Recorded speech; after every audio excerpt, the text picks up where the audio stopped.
Hey, welcome along. Today we're doing what I think is gonna be a pretty big job. I don't know. We're swapping out the radio. We already taken out the head unit actually. Taking out the single DIN, removing the tablet mount, putting in a whole double DIN setup, and cleaning up the wiring. There's a particular part of it which I think will be quite a big job. I don't know. We'll see. But ride along with me and let's see what happens. Look at what came in the mail today. All the way from China. Don't worry. This was shipped out in March already, so if there was any corona in this, it's long gone by now.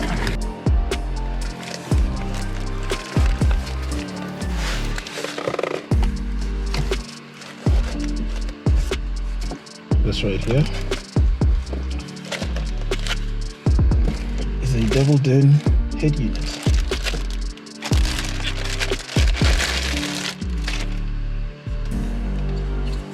How about that?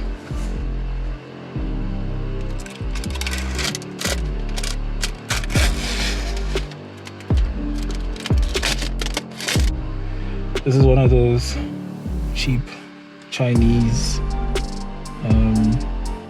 head units, I guess.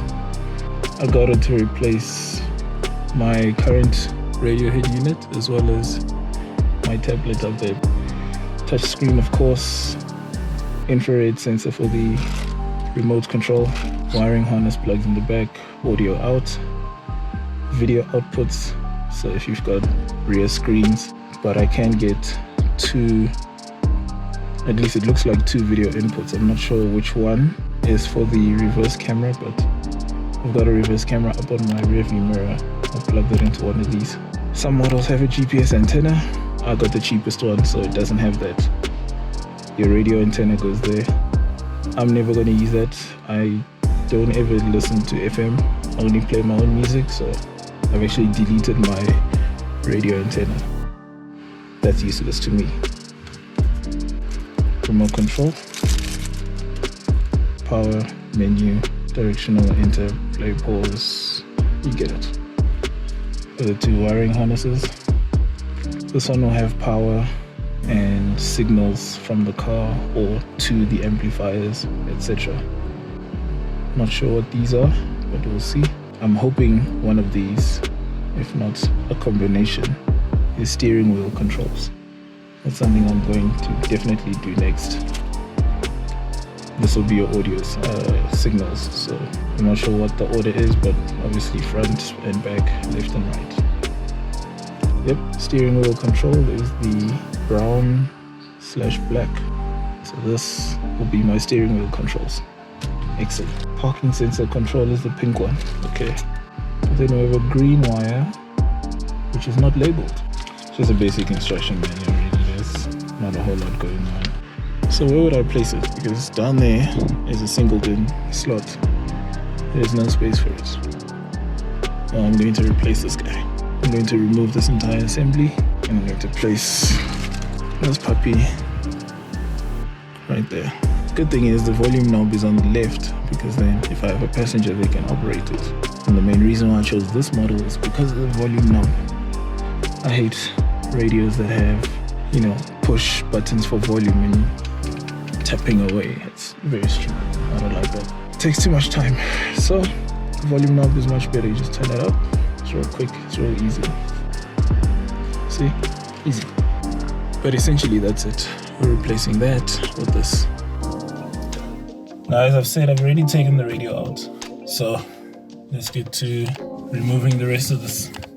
I'm going to remove this bezel up here for the air vents. That's what is holding up the tablet mount. Just pull along the bottom, tag on the right hand side, unclip, and it comes out. Now I have this power cable in place here. You obviously will not have that, so undo that, and there we go. This, oh man, this was made 2013, I believe, this guy. So 7 years now I've had this in place. It's basically an old lunch tin. You can see the blue on the bottom there. It's old lunch tin. I screwed it in place there onto the vents. A simple 12-volt computer fan, a tablet case mounted to the back of it. The fan has a hole there to let all the air out. That's the magnet that holds the tablet in place. This guy powers my USB chargers as well as the fan. So here's what we're going to do today. I bought one of these guys. It's one of those cheap Chinese double-din radio units that you get from wish.com. Now, I don't recommend this for a permanent setup. It's good, it works, but you really want better. So I recommend you get yourself one of the more expensive ones that actually has the Android App Store, so you can download other apps, because then you know whatever apps you have on there are great apps that are perfect. These are just basic apps because, well, they need to work, and that's all there is to it. Why did I get this then? Well, I'm using this as a test to mock up what I need to up here, so that I do buy a expensive double-din unit with Android and the Apple App Store in there, the Android App Store in there, then I will put that in there and mount that on permanently, and everything will be in place already ahead of time. But along with that, the problem is then you'll be left with this hole here where the single DIN goes, which is obviously not great. So I also ordered one of these, a single DIN storage box. Now there are various models available. Some you just get one storage box, others, like the one I've got, you get a storage container and cup holders. Anyone who likes to have a drink in the car will tell you cup holders are important. I already have cup holders in the doors, but it would be nice to have cup holders sitting there. So we got one of those. But more importantly, the one good thing about these double-din head units is, in my case, it's the brown wire. You can add steering wheel controls, which I will be installing today as well. And these ones light up as well. I don't know if you can see the blue. Yeah, you can just about see it. These ones light up. Will be good because then you can see it at night. So that's the receiver. So let's get to it. It's gonna be a pretty big job, but hey, I'm going to be mounting it up here where the tablet used to be. Problem is, I don't know how I'm going to do that. I'm just going to wing it. This has obviously never been done before in a 323. This will be a world first. So let's see, I'm gonna switch you up on a higher tripod so you can see what's happening up here, and we'll get to it. Okay, so to mount this new radio, I'm gonna need to cut into the space. That also includes the metal underneath that actually forms the dashboard. My biggest fear is the foam that's in here. I hope it's not flammable because I'm going to be using my Dremel. Hopefully not. Like I said, this has never been done before. First though, I need to plan where I'm going to place this now. I like the first cut on the right hand side that I've got here, so I'm going to use that as my guide. Need to cut along on this side as well. So, okay. Leatherman out. Let's see. Say one about there. Is where I need to cut. And then now you might be thinking, why don't I just mount it on top? Well, I can, but then the reach is a bit too far. I want the screen to be about here, then at least we can actually reach the screen. Next is to plan exactly that, the reach, and it looks like if I stop just behind where this dip begins, where the shelf dip begins, then I'll be alright. I hope I don't screw up my dashboard with this, because these old dashboards already, you can see got cracks everywhere. Here we go.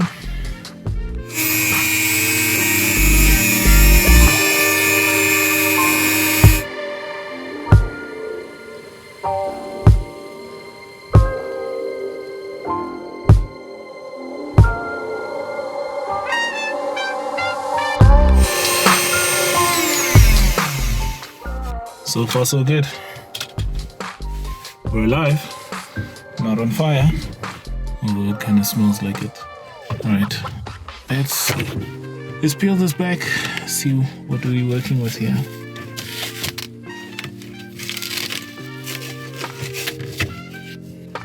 Onwards.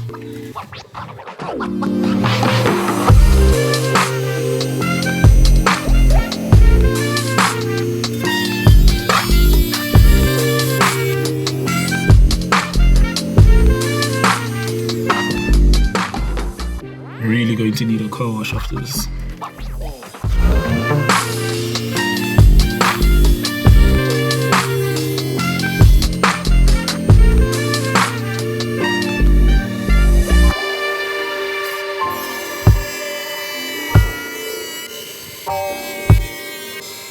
Yeah, obviously the point of no return. Let's see if this works. Yes, that's exactly what I was hoping would happen. The question is, what happens here? If it's part of the vents? No. Perfect, okay. We're cutting through the plastic.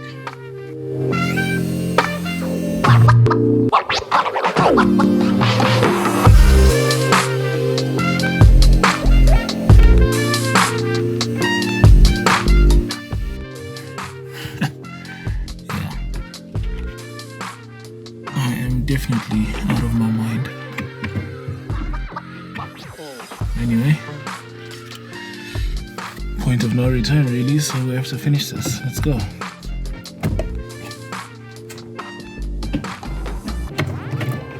So it will be mounted up like that. We need to consider wiring. Now I'm hoping wiring will fit through this gap here. So I'm gonna have to cut some more plastic down there out of the way. It will be alright.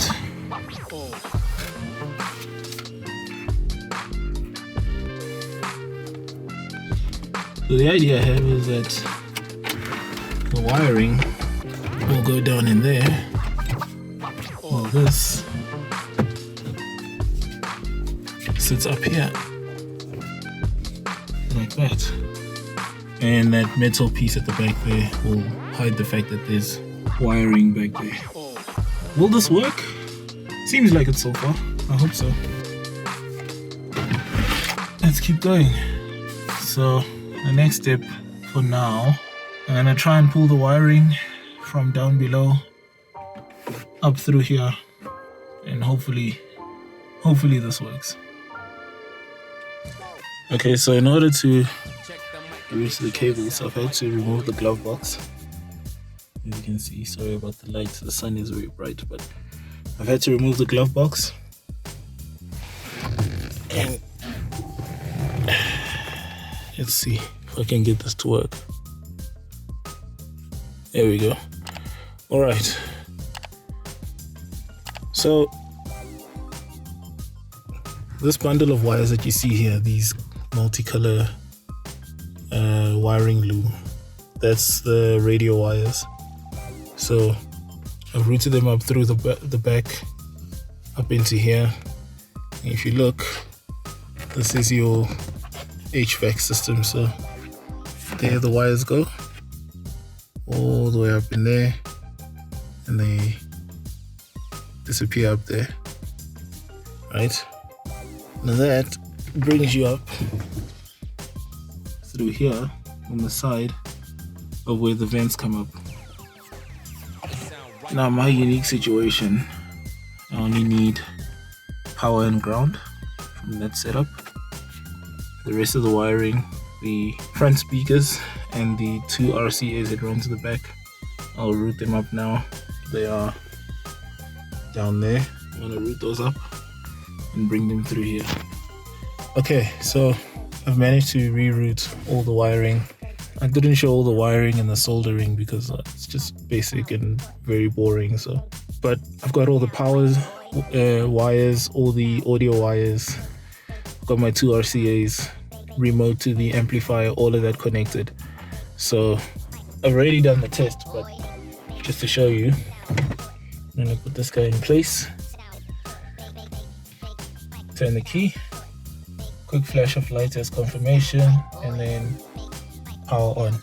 Now I can put a logo there, but unfortunately they don't have a logo for Mazda on these radios, but there you have it. It's all working fine now. I'll give you a quick audio, just not to be copywritten, but this is what it sounds like.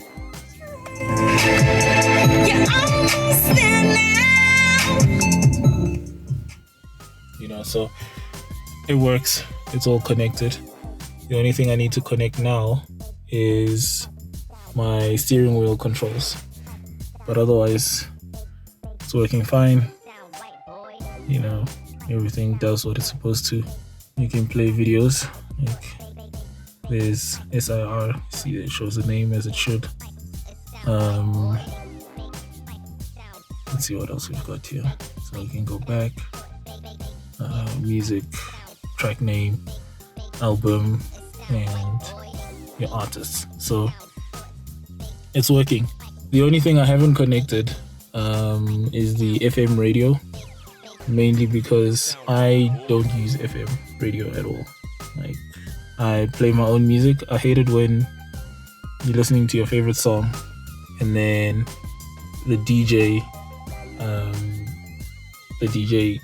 interrupts your favorite song before it even finishes and they start talking over it. So I've been annoyed by that too many times over the years. I know it's a small thing, but it's a problem for me. So I don't have the radio antenna connected, as you can hear.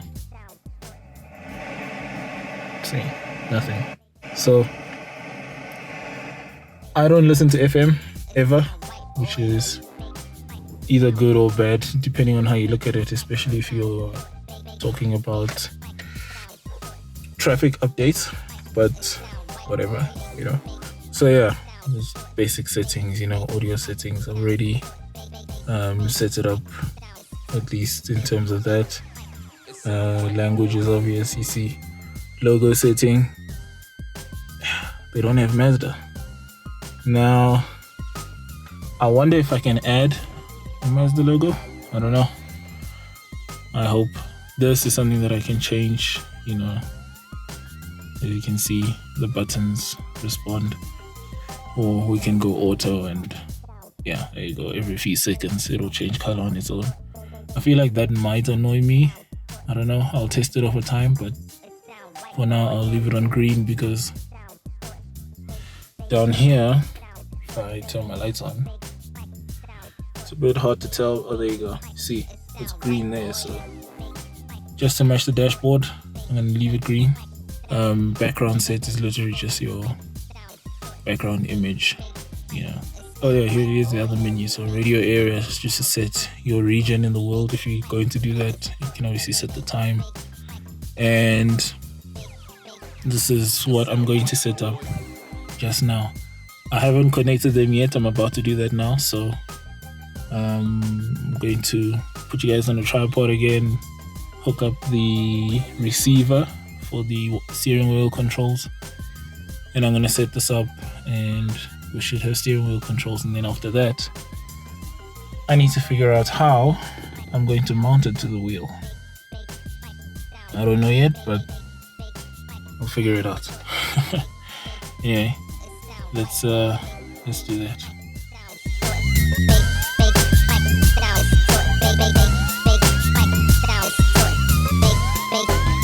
It sound right, boy.